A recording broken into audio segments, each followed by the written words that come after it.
improv? And I'm sure every project's different, but what is your general philosophy? I have one policy, which is I wouldn't work with someone that I wouldn't invite to my home.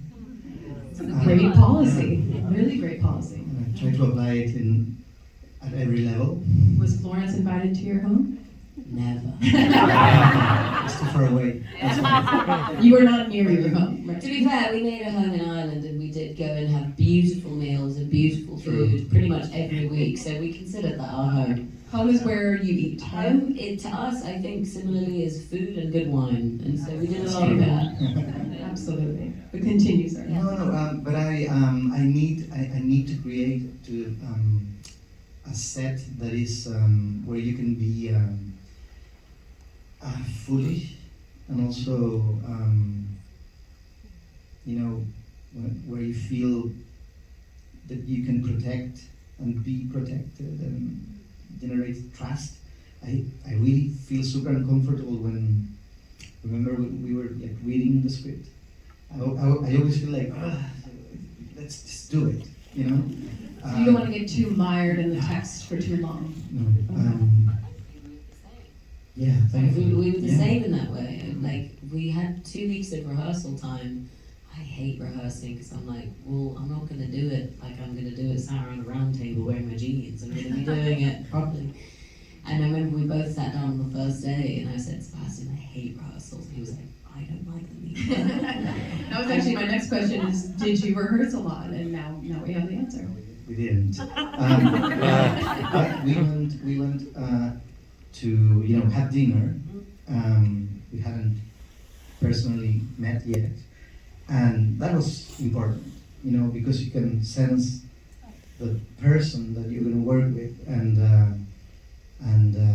that was a relief. When I knew that we were going to understand each other, and then it depends on the film, the amount of improvisation. I have done films that without any written dialogues, like Gloria, completely improvised. But I also wanted to make a very precise film with TheWonder. Like I said, I would say the most precise film I've made. Everything is like designed because the source and material explained. is so precise itself. Because the book is because it has elements of thriller and suspense. So you need for all the pieces of the machinery to be very well placed. So it depends, but making TheWonder made me realize that no one really talks about the importance of creating a set, and it's kind of like something that people take for, I don't know. You mean like the energy on the set? Yeah. I think to me it's more and more clear that a director is the set that he or she creates.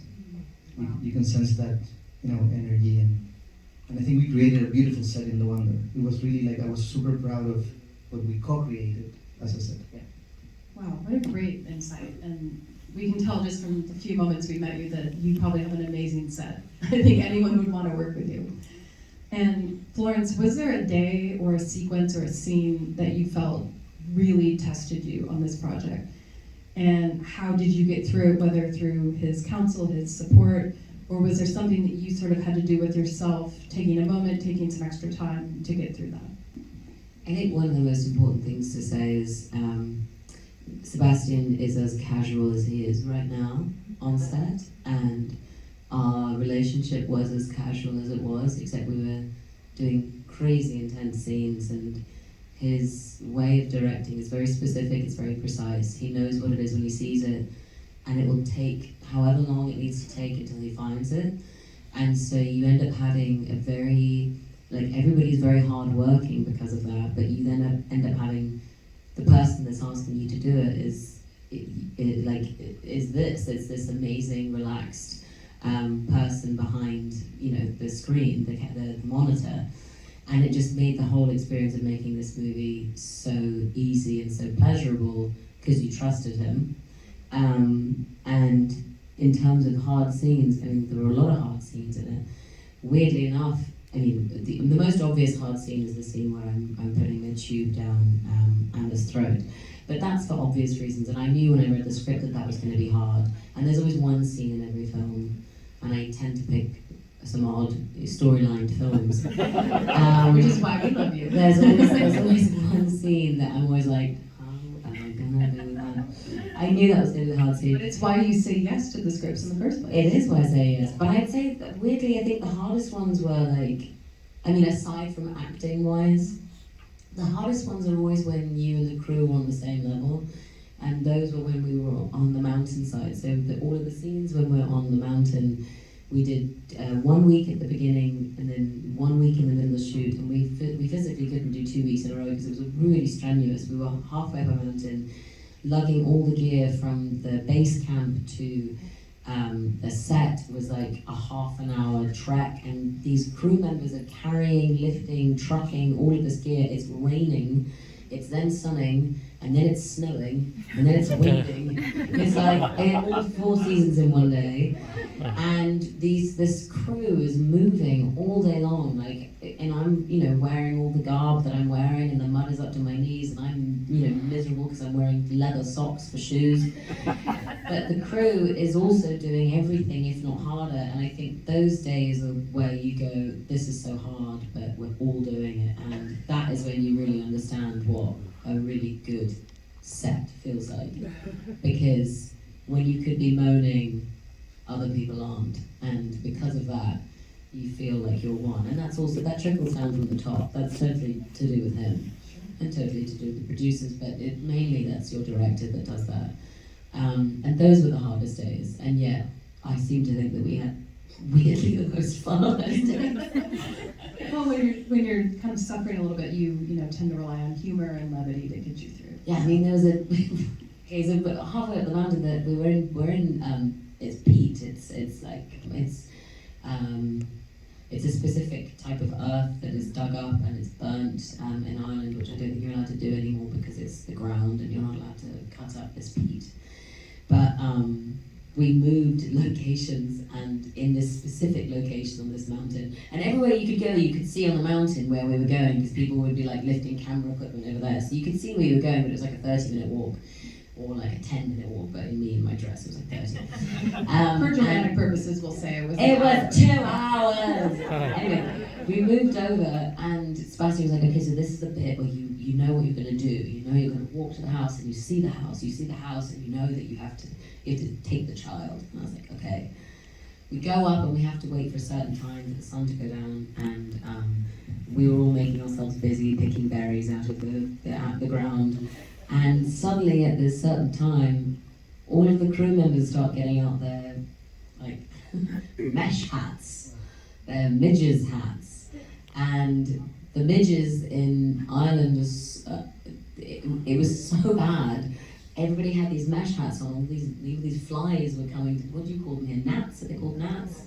Yeah, and I obviously can't be wearing one of these midges gnats hats when we're doing this bit, and everybody's got these midges gnats hats on, and I then have to take mine off, and there's like a black cloud of flies, which you can't see on camera. Fantastic. So then I'm doing this bit where I'm walking across, and it's the end of the day, and I'm now getting to the end of my everybody is, but I've now got gnats in my face. And we do this one take, and I see Sebastian at the corner of the camera being like, yes. And just as I look at the house, I feel a bloody gnat go up my nose, and I punch myself in the face. And I go, oh my God, there's a fly on my nose. Anyway, so those are the days. But you'd never know that when you watch it, there's a fly on my nose. These are the stories we tell young people about the lack of glamour in this business. Yeah, and not to hire animals. Yes, you work with animals. That was like rule number 1. That's a great story, thank you. Before we run out of time, I don't want to forget to mention this amazing young girl who you worked with. Yeah, she's really wonderful. And Sebastian, I saw it when you were at Toronto, you described the process of casting her as scary. And I was wondering why you chose that word, and also how you and Emma worked together to find the perfect girl, because I'm sure that was a tall order. Well, Florence had said yes, so I was like really over the moon. But then we really needed the girl, you know? And then I love actoral duels. I love that, you know, and certain scenes are allow that, you know, words matter and pauses and everything is, and there was going to be so much of that between the nurse and the girl. So she had to be fascinating, tender, extremely intelligent, innocent, but in command, capable of having the entire town revolving around her somehow. She's sort of like at the same time a victim and a mastermind. And then she had to cope with Florence. But also, I really wanted someone that hopefully could make Florence sweat too, if you know what I mean.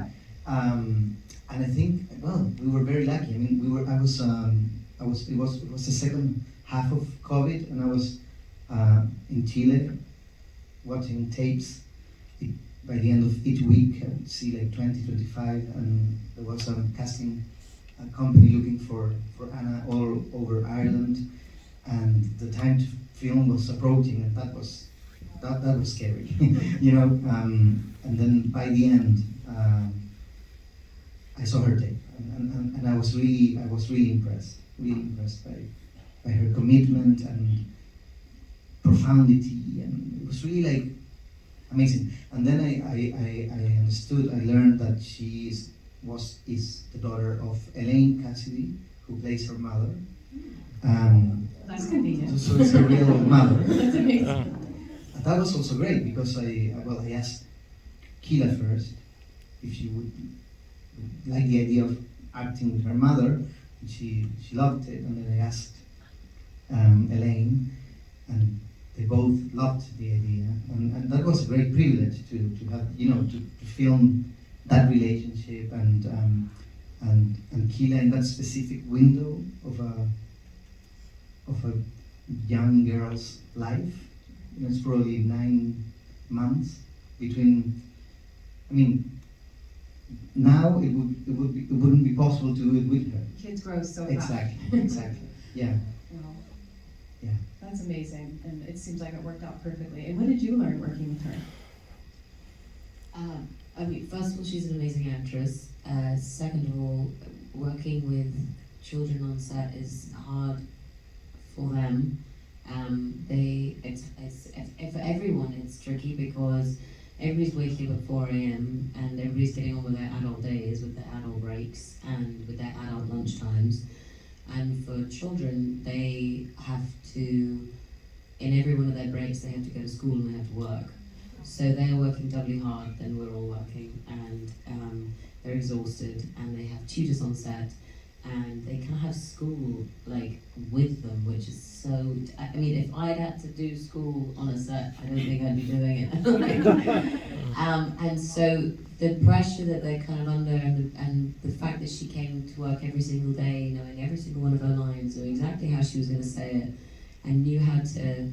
One thing that was so fascinating was, I mean, I don't really see this often with adult actors, but Sebastian would come in and talk to her in the same way that he would talk to me. He would come in and he'd give me a direction and say, hey, don't do that, maybe say it this here, maybe could you do a breath here, and maybe on this line, remember that you're thinking about this, but also could you maybe think about, you know, and that was the way that we were shooting. He'd say that to me, and then he'd say that to Kila and do similar things, like, could you do this, and maybe think about that, blah, blah, blah. And she'd go, okay, yeah, thank you. And then the cameras would go, and she would do every single thing that he'd asked her to do. And you know, it was amazing. She knew exactly what it was that he was asking for, and she knew how much to push and how much to pull. And I've never seen that from. I mean, it's, as I said, it's rare seeing that from adult actors being able to retain that much information and then perform under 10 seconds later. and she was doing that, and also it was amazing to work with I her. think it's the case of being a natural actress, Yeah, but also she inherited yeah. a craft from her family because her father is also an actor, and you know the long scene, the confession scene, when she finally understands, you know, man from heaven and all that.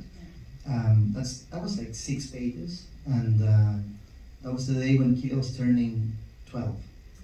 And I don't know if I told you this, but I love to shoot long shots. Hopefully, like there are many scenes in the film that are one shot. And in this one, we knew with Ari Webner, the photographer, that we wanted to get out of the way and let them perform. So we spaced the cameras, and but I thought we were going to do it by segments because it was so long. But Kila came that morning and said to me, "Hey, Sebastian, can I ask you something? Can we do the whole thing?" Like, we shot it, and it was like music to my ears, you know. Yeah.